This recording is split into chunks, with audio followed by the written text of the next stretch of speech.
Look up that word, Ryan. Look up that word before you fall asleep. Say it correctly. Hedonism. What is it? Hedonism. I think it's just seeking pleasure, constant pleasure. Hedonism? Yeah. Okay. What do you do to see hedonism? Well, let me be sure I'm using the right word right now. I hope you're recording all this because this will be funny. This is like the real behind the scenes. Yeah, hedonism. Hedonism means seeking pleasure. Hedonism. I don't seek enough pleasure, actually. Yeah, but when we were in Thailand, hedonism. Yeah, the pursuit of pleasure.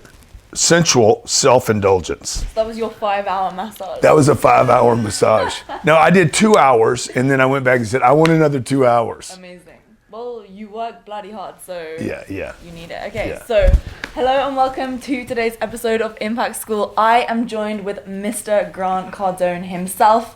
Now, I was thinking about how to introduce this podcast episode for a while, and honestly, there's nothing that you haven't done. So I didn't really know. Oh, yeah, there's a lot of stuff I haven't done. Yeah, best-selling author. How much billion in property? We have you invested in? $1.2 billion worth of real estate right now. 1.2 billion, that is insane. You have multiple different components to your business, which is so cool. I love that you're not only doing the thing, which is the property investing, but you're also helping others do the same. And honestly, you are one of the people who has shown me what is possible for myself in my life. And I know that that is something which you're massive on. And I was watching your Maldives vlog and I heard, oh, I'm coming to England. And I heard you say, if you want to do an interview, then hit me up. And here we are in England. So welcome to England, to this gorgeous estate that we're at. What brings you here? So I have an event to do here Saturday, but we need... Yeah. He's been on the podcast. With Rob. And we just finished a 30-day, I think I'm on the 31st day right now, tour of Rome, Bucharest, Dubai, Singapore, Malaysia, Thailand, Maldives. And then I added a few days here so that I could get the kids out to the countryside. We've done London, we love London. Yeah. And we've done the city mostly every time. So this time I wanted to get a flavor of England. Yeah, exactly. This is the kind of place that not quite this estate, but this type of area is similar to where I've grown up, and it's amazing. It's peaceful, and it gives you a place to retreat. So we did falconry yesterday with the birds. Oh, you did? They brought 10 birds out, and it was and they gave us the whole history. Amazing. Henry VIII, one of your favorite kings here. What a brutal dude, man. Yeah. This guy hunted all day. He hunted in the morning and at night with his birds. And he says, when I tell a joke, I never know. Everybody laughs at his jokes, right? Because, if you didn't, he'd kill you. And, but he hunted twice a day because the birds, they don't care that you're a king or that you're rich. They just care, hey, can I go hunt with you? And so he was fascinated with these animals. We got the whole history of it yesterday, and the birds fly and watched them hunt, and it was amazing. So what's your equivalent to the bird hunting? What do you do? Deals. But that's also your business. There must be something which you're sat at home. No. I would do, like the real estate that I do, we contracted in the last... It's a great question you asked me. And I love what you do, by the way. I follow your stuff, and I like what you're doing to help people. The deals that I do, I would probably do these big deals if there was no money involved. Okay. Because they're complicated. There's very sophisticated people involved. So these are we contracted $426 million for the deal in the last 7 or 8 days. So that's insane. It's crazy, right? And I'm running my other businesses and doing this whole scene, but these deals, these real estate deals, they're complex, they're complicated, they're a lot of very, very smart people involved. And it's fascinating to me because it's not just like the e-commerce space and the influencer space and which all that's cool and everything, but these are big banks. These are people with massive egos, right? And so they try to push you around. There's a lot of competition. Everybody in the game has money, so you don't have that advantage of like, oh, I have all the money.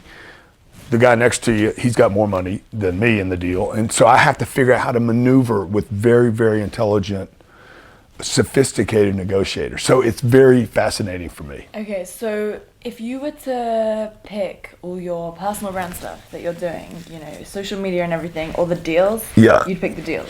Oh, well, I mean, I would pick helping people over everything. Right. So only because my heart kind of pulls me to help people, because I wanted help when I was a kid. Yeah.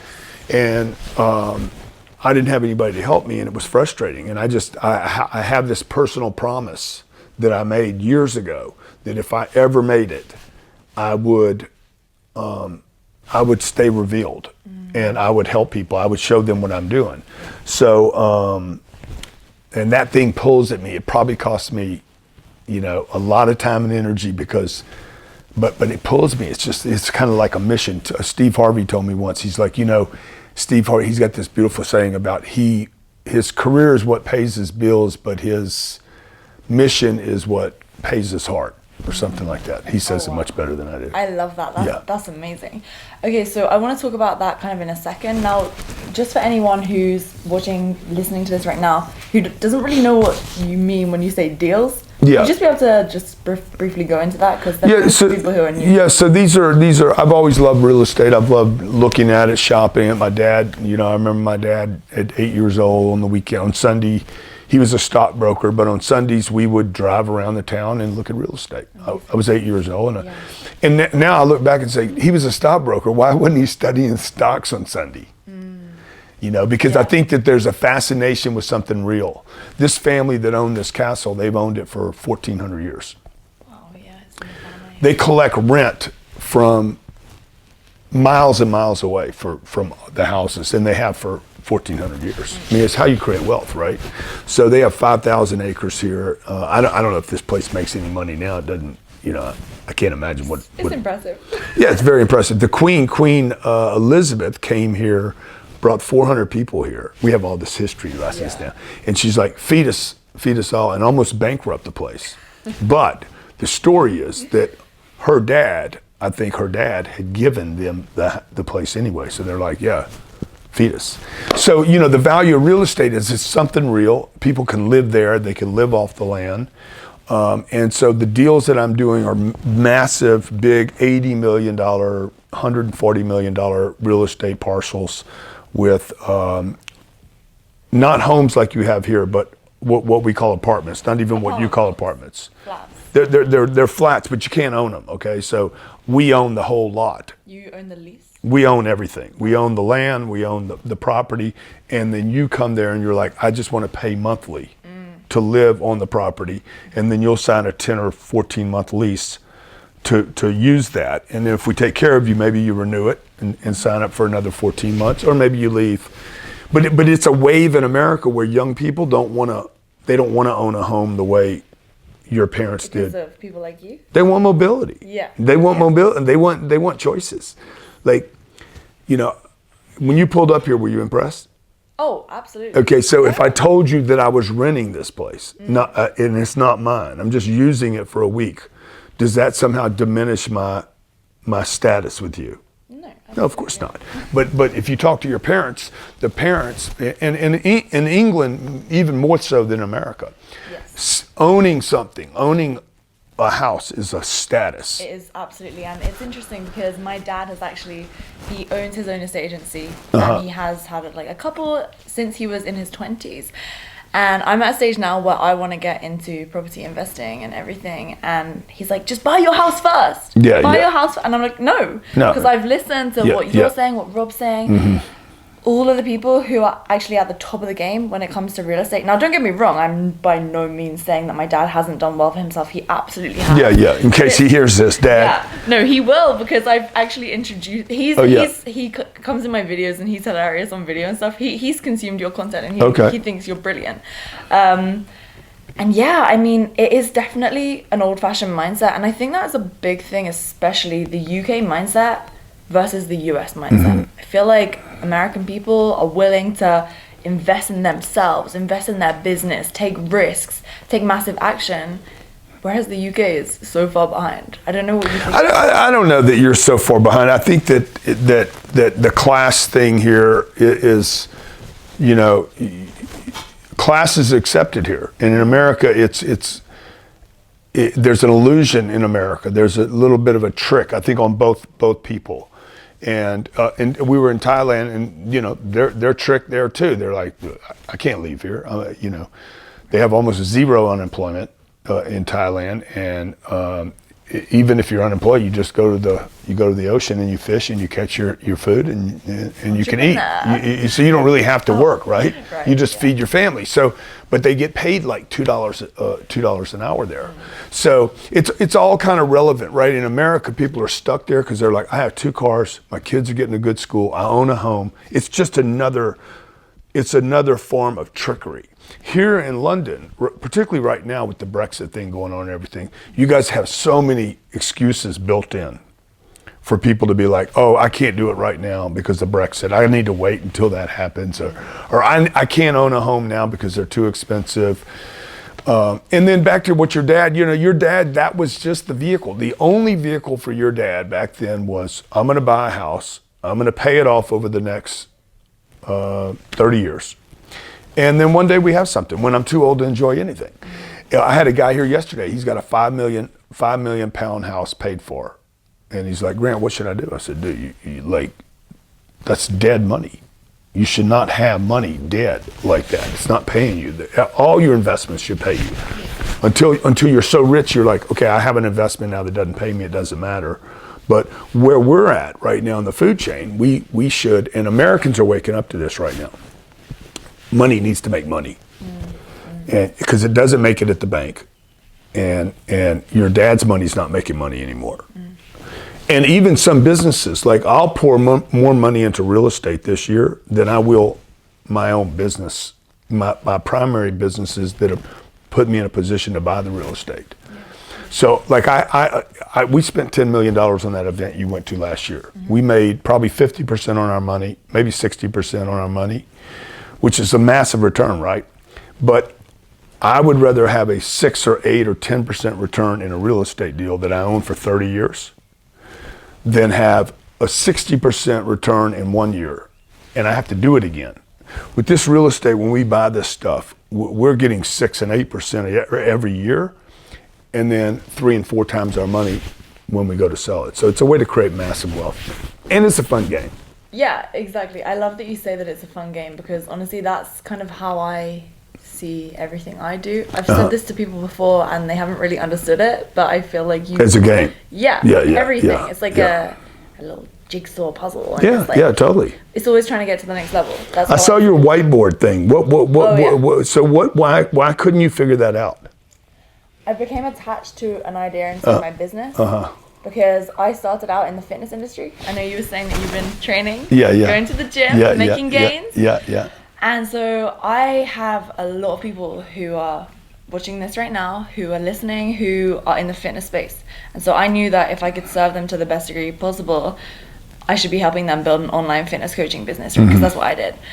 And I realized that in order to just literally simplify my sales funnel, basically, I just make it so that it's to help anyone build an online coaching business. Right. That was it. That was all I changed, and literally solve the problem. Since then, I checked my little percentage thing yesterday. This month, in the past 6 days, my business has gone up by 278%. It was something like that, which is insane, just from that one small change. Yeah. And so I feel like clarity like that, it takes a while to be able to be confident enough in yourself, in your business, everything that you're doing, to be able to make a decision like that, because there is obviously going to be potential downside. Yeah, sure. And so something that I really wanted to talk to you about on this podcast here today is you are committed to helping people realize that they can achieve big things in their life. Because I feel like, especially nowadays, people don't know what's possible for them. They really don't. And so when I know that you had a drug addiction when you were my age, how did you firstly realize that you were the type of person who could actually make big things happen in your life? I always thought that I could do something. I think everybody thinks. Do you think everyone does though? Yeah, I think everybody does. I think every person thinks that they're special. But do you think if they would be really honest and not I think that they have the thought, and then they're like, I can't tell anybody that. Because they're worried people will judge them. Well, they will judge them. Yeah. They will judge them. Like your parents will tell you you're special until you start acting like you're special, and then they want to medicate you. So like, oh, you're so special, you know. He's so special, right? And then special becomes a problem. Somewhere between, I don't know, 8 years old and 15, special takes on a different meaning than if you're 24 months old. And then it becomes a problem for the adults, right? So I think everyone is special. I think if everybody got really quiet and anything, you could say anything, everybody would be like, yeah, dude, I got this special little thing. I got this superpower. I got this, this thing. And then what happens is it gets squelched. For me, I squelched it so hard. I suppressed it and pushed it down so hard. Because I was told to. Like, it was not... my surroundings did not like me exhibiting my special, right? So because I was awkward with special. Like in the beginning, you don't know how to use it. So for me, I've always been very rough. I was in Dubai, and this lady says, "Oh my God, I love meeting this guy." I saw her write an article about me. I love meeting this guy. He's a bit rough. But and I've always been that. I've always been very kind of, the edges are jagged. Do you think there's a reason for that? Because I'm trying to figure it out. And still be me without suppressing who I am, right? So I'm trying to. I'm very playful. I'm immature. I love pranks. I like having fun more than I like anything. Like, I want to have fun, but I want the fun. But then I become very serious when it's time to work. So I go from this very playful person to this extremely intense, hardworking. It can happen in a micro of a second. Yeah. That we could be, screwing around doing something dumb.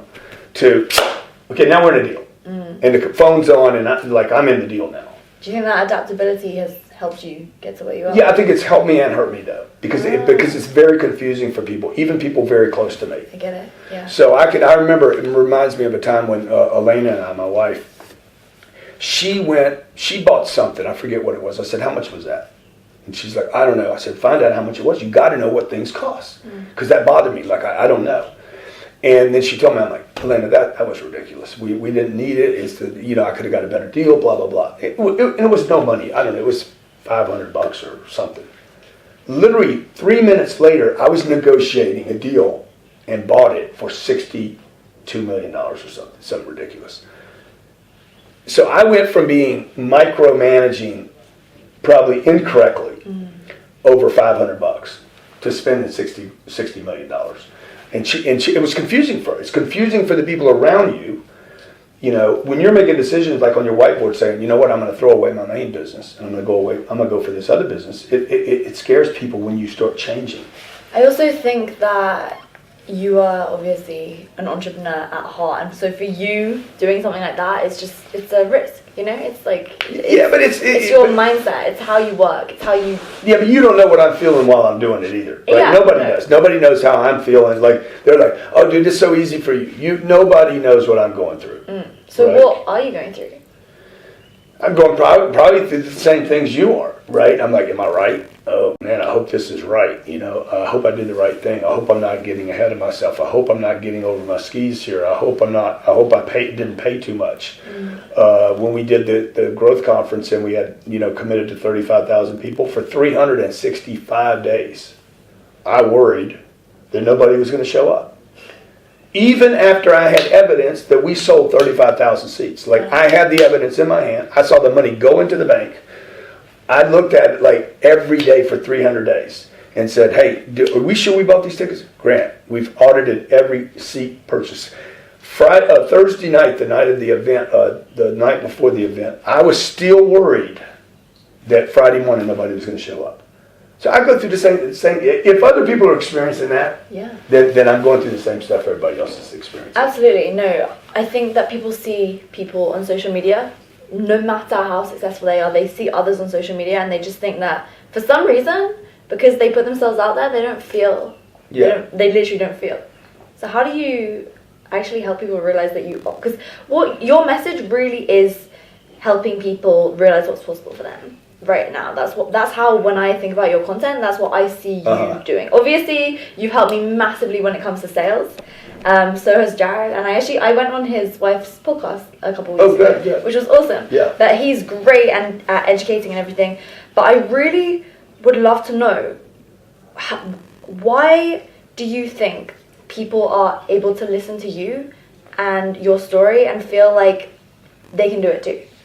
Because I hope people do feel like that, right? I do. I really do. Yeah. I truly, like, deep down, I really do. So thank you for that. Yeah, you're welcome.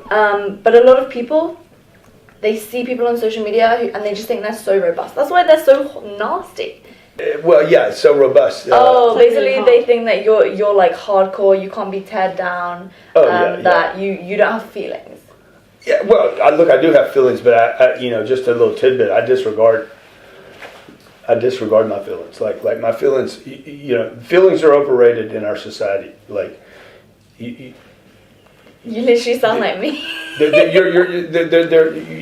going to mislead you. They're not. I got to follow my gut. No, I don't even know what you're talking about. Most people don't even know where their gut is. Your gut is a stomach. It's called a stomach. Okay, it's not designed to lead you. It's designed to digest food. So I follow the data, right? And my emotions, fear would keep me from doing. Fear has kept me from doing. I should be a billionaire 8 or 9 times right now. What is it still? Fear kept me from doing the deals I'm doing today. Fear kept me from doing 20 years ago. So, what were you actually afraid of? I was afraid. I lacked confidence in the data. I didn't trust the data. I have known for years this little space that I'm in. It's so many different places, but particularly in the real estate, I've known for years that there was going to be a massive shift in America, particularly, and maybe around the world, to where people will no longer buy homes and they will lease where they live, and they will move around the country. Their mobility will become a big thing. And I knew that, but I should have put every penny. I should have borrowed more money. I should own 40,000 units now, not 7,000. So maybe 70,000. I could be one of the biggest landowners in America today had I followed my data, my instincts that was backed by data, rather than my feelings and listening to the numbnuts around me that are like, don't do it, don't take the risk, you don't need to, you already have enough. All you're going to do is like all that input from other people. I bought a plane maybe 3 or 4 years ago, and I've taken a bunch of heat about the plane because people are like, "Oh, he's showing off his plane." Look, if you had a jet, you would show it off too. And if you didn't show it to people, shame on you. Like, it's inspiration for most people, not envy. Right. For most people, they're like, "Dude, that inspires me." Mark Wright was here yesterday. He was on. You know Mark? What show was he on? He was on Apprentice. He was the apprentice with Lord Sugar. Oh, yes. Yeah. So he flew with me from Cardiff to London last year. I put him on the plane. He says, "Grant, you ruined my whole life putting me on that plane. I can't think, like, every time I get on a plane now, I'm like, oh my God, I need to fly private." It is a ruiner. And this is what, like, if I inspire people to think bigger, that is one of my goals, because that has been the big ruin of my life, that I didn't think big enough the whole time. The single biggest regret I have in my life, I played it small for at least 35 years. Influenced by society, education, friends, even friends with good intentions, family members that love me, they're the wrong people to let the falconry I did yesterday, the one of these birds, the peregrine something, moves at 200 miles an hour, makes an aerial strike, kills on contact. It's like, wow, man. It only does 3 things in its life. It either kills you, gets killed by you, or has sex with you. Simple. What a life. Yeah. So something you just touched upon there is that it was the people around you. You were saying you don't need more. Don't fly that fast. You're already successful enough. Yeah. You don't need anything more. Look, they were telling me that when I had nothing. They were telling me that when I was making $50,000 a year. You have enough, man. Be grateful for what you have. Look, my mom used to tell me, you got heat, You got everything you need. You got a refrigerator with food, but that's not that. My mom didn't understand. Mom, I have dreams. If my dreams were an empty refrigerator or a refrigerator, it was empty. But it was there. It was there. It was meant for me to fill it up with something. And all she could see, because of the way she grew up out of poverty. All she could see was, hey, you got your health. We've all heard this. These are international concepts, by the way. Hey, you got your health, and you got family, and if you have food, and if you have heat, you should be grateful. Yeah, I mean, you need those things first, and then you can think more. You can think bigger. Yeah. And then, so when is enough for you? I get asked that all the time. When's enough Never. enough?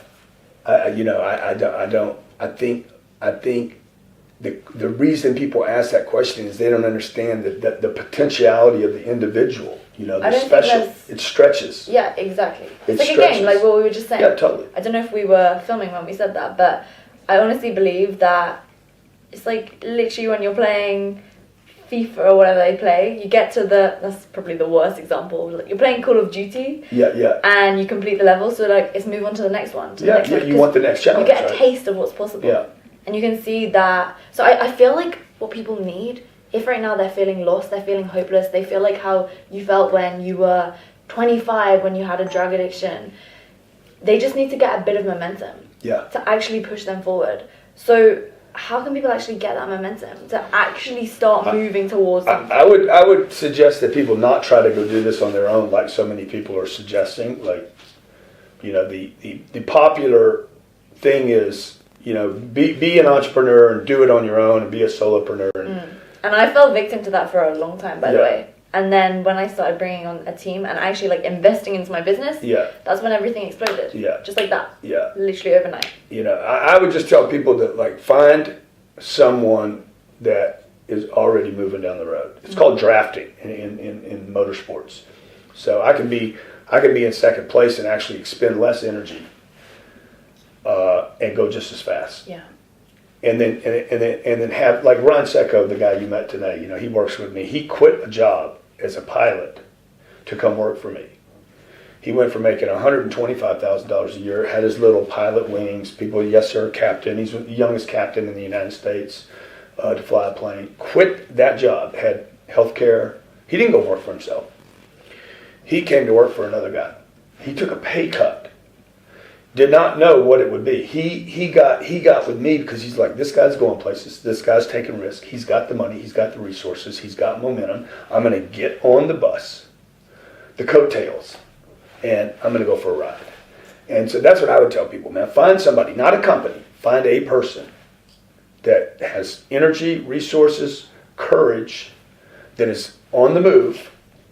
Because just because they did it, years ago might not mean they want to do it today. Mark Cuban from the Shark Tank, he's not interested in growing anything. He's like, I'm just not, he doesn't have the game. It's not his desire. So you got to find somebody that wants to play the game again at another level. Yeah. And I would go work with those people and go for the ride. Yeah. And then in exchange, give them more than you want from them and watch what happens. Yeah. It's really powerful finding someone who's in a position where you can see yourself and where you'd love to go, and honestly just molding what they've done. Yeah. Seeing how they've played their game, because they've obviously done something right. And I feel like people see these people and they think, I can't do that because of this or because of that, and they only got there because they were lucky. What do you think about luck? I don't know anything about it because I hadn't had any. I mean, the only luck I've had is bad luck. So I've just never been that guy. I know people that get lucky. They go to the casino, they make a bet on black and they win, and they ask for a blackjack and they get it. It's just not mine. I've never been that guy. Everything for me has been a lot of effort, which I overplayed the effort thing. You shouldn't have. If you're in the right vehicle at the right time, you shouldn't have to. Grind. You should not have to grind. Yeah. You need to work hard, but at some point you need to figure out how this thing should start going. Today we're in a position today where I could be on the road. I could literally travel the world now and just go from island to island to island Which you're doing. For 300 days of the year, and most of my businesses would not be affected negatively. Right, because you've set up all the systems and everything, which Yeah. is so important. Yeah. Obviously, at the beginning stages, people don't necessarily think about that. But I personally believe if you set the systems up now, Yeah, one time, they're done. yeah, Obviously, you're going to have to bring on team members as time goes on. But early stages, you know, you got to get these things right. It's like you always say, you know, get your money right.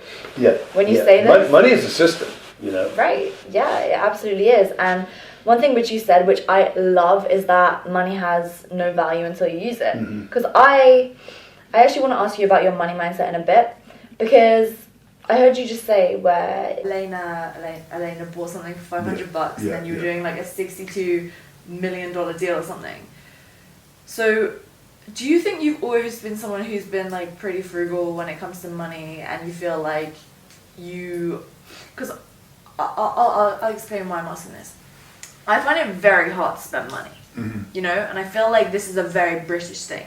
Very, very British. We go out shopping and we're just like looking at the price tag the whole time. Even if you have enough money to afford it easily. Yeah. Like if I go into a shop and I see something's like, I don't know, £200, I'm like, ooh, like I'm not gonna buy it. And I never buy anything nice for myself, ever.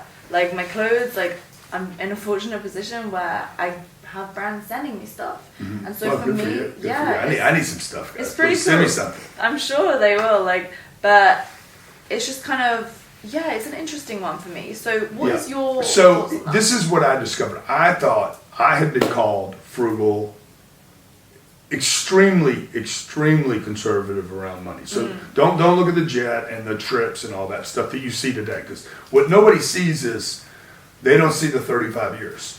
They just see, oh, guy went and bought a brand new jet, right? The whole overnight success story. Yeah, thing. yeah. You see the watch I bought, right? But you don't see that I didn't buy a watch, and I flew commercial for 3 million miles for 30 years, and that I sat in the back of the plane, and then I saved my money. You don't see the whole.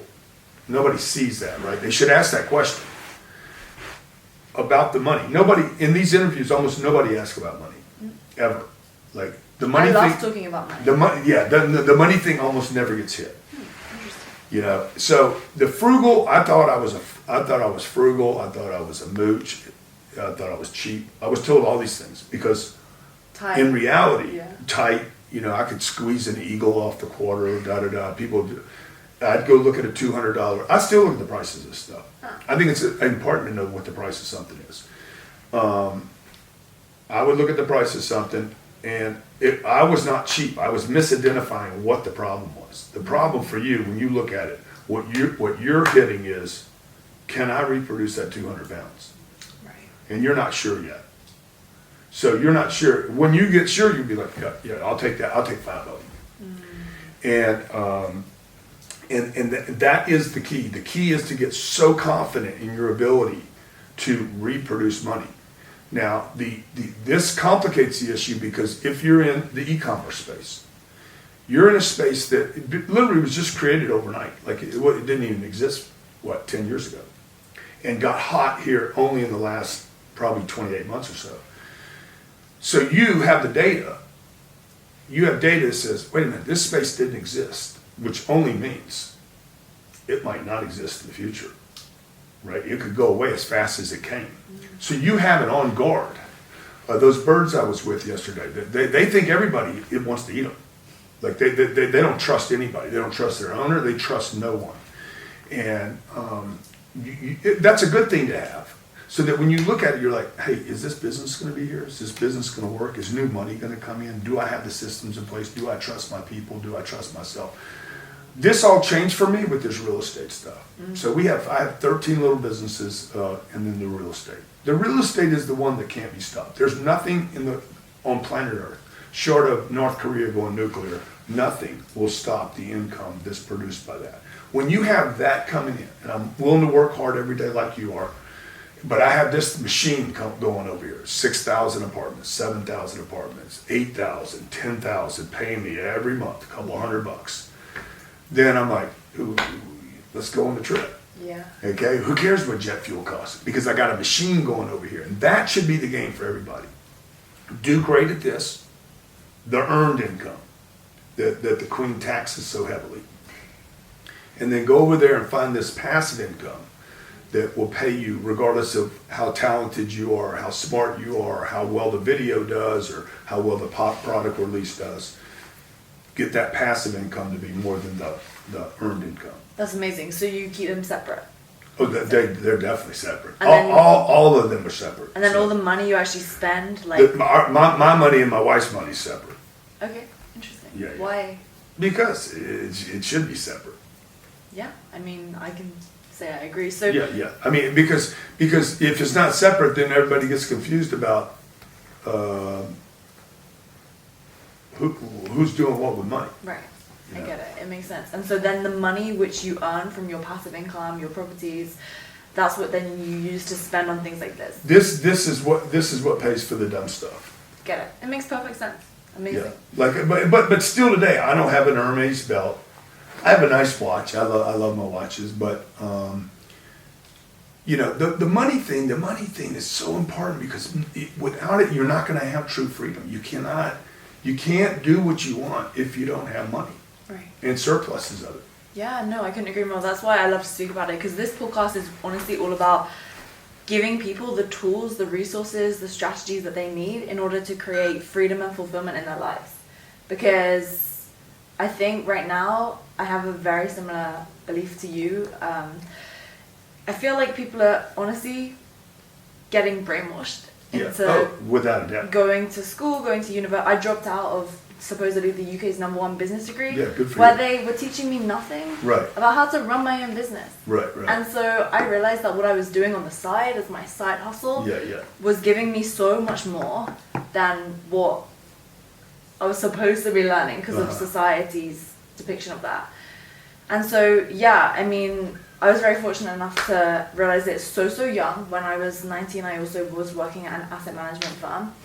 And so I guess just to wrap this whole entire thing up, someone my age, you're looking at me right now, I've obviously achieved How old are you? I'm 22. Okay, all right. Yeah, so I've achieved, like, compared to other people my age, people say to me, oh my god, you're only 22. What would you tell someone like me who has already had a bit of a taste of it? Yeah. Who really wants more? Who wants Don't listen to those people that are like, oh, you've done so much. You know, For like sure. pour it on. You're ambitious. Be ambitious. You know, be super ambitious, and you have a tremendous advantage if you just stay. Don't be satisfied. Like, keep reaching, and anybody that tells you be happy with where you are, you should be disgusted, like wanting to throw up all the time about your where you are right now, and dissatisfied with it to the point to where you're like, man, I am not happy. Because once you hit that vein, once you hit the true potential of you, and you're rolling, it's not going to be a handful of people talking about you. You know, it's going to be millions of people talking about you, and in those millions, hundreds of millions of people could be talking about you. You could inspire a lot of people. Forget what you're going to do for your own life and your own freedom. You're going to give people hope. People need examples, and you would be an excellent one. Amazing. Yeah. Grant, thank you so much for coming on Impact School today. That was an incredible... Yeah, we'll do it again next time I'm in town. Absolutely. No, thank you so much. It was an honor, and everyone, you've got to go check out Grant's stuff. Just everything. My favorite of yours is, obviously because I'm young, I love what you and Jared do on Young Hustlers. That is such a cool podcast. I hope you enjoyed this episode of Impact School. By the way, next week's episode is going to be with Grant's wife, Elena. It's actually an episode that I recorded a few months ago, and here's a little snippet of what we spoke about. This is just a pat on the shoulder, well done, as compared to where we want to go and who we want to touch on the world. So at least I've gotten to the point now in our lives where enough people could look at us and say, wow, they're successful. How did they do it? And so having been the person back here to the person where I am now, I didn't have a woman kind of behind the scenes So make sure you have hit subscribe, whether you're watching this on YouTube, whether you're listening to this on a podcast app. You can catch Impact School, this podcast that you're listening to right now, on the iTunes podcast app, which comes automatically downloaded on your iPhone. If you're on Android, you can listen on Stitcher, and you can even listen on Spotify as well. So make sure you've subscribed, make sure to tune in, and I look forward to seeing you next week when you are going to get to hear the interview with Elena Cardone all about building an empire. My name is Lauren Tickner, and if you are ready to finally start building your online business, then you know where to come. I'm your girl. I will help you create a scalable online coaching business through my programs. My first program is called Impact Your Online Business. It is an 8-week long program designed to help you start your online coaching business. And then if you already have an online coaching business, but you're looking to scale, then you can get involved with the Impact Incubator. That is a 12-week program that really is designed to help you create a one-to-many coaching model so that you can also sell one-to-many, so that you can scale and stop being a slave to your business. So if you're ready, then I have left a link for you, which you will get directed to my Facebook Messenger, and there's going to be a kind of little quiz thing that will help you figure out which of my programs is going to be best for you, so that we can get started. We can jump on a phone call and we can get you enrolled, only if you're ready. I only jump on the phone with people who are seriously ready about this, and if they are, definitely going to be a good fit. So you can just get that. It is going to be linked in the show notes or the description box. So thank you so much for tuning in today. I'll catch you over on Instagram, and on next week's episode, I'm at Lauren Tickner, LaurentickNer. I look forward to helping you scale your own online business and your personal brand. And you can get that quiz if you, in your browser, get your capital letters on and type in bit.ly/impact quiz. It will only work if you do everything in caps lock. So bit.ly/IMPACTQUIZ, or Z if you're English, right? And say it the right way. But yeah, it's bit.ly/impact quiz. And there you can see which program of mine is going to be the best for you.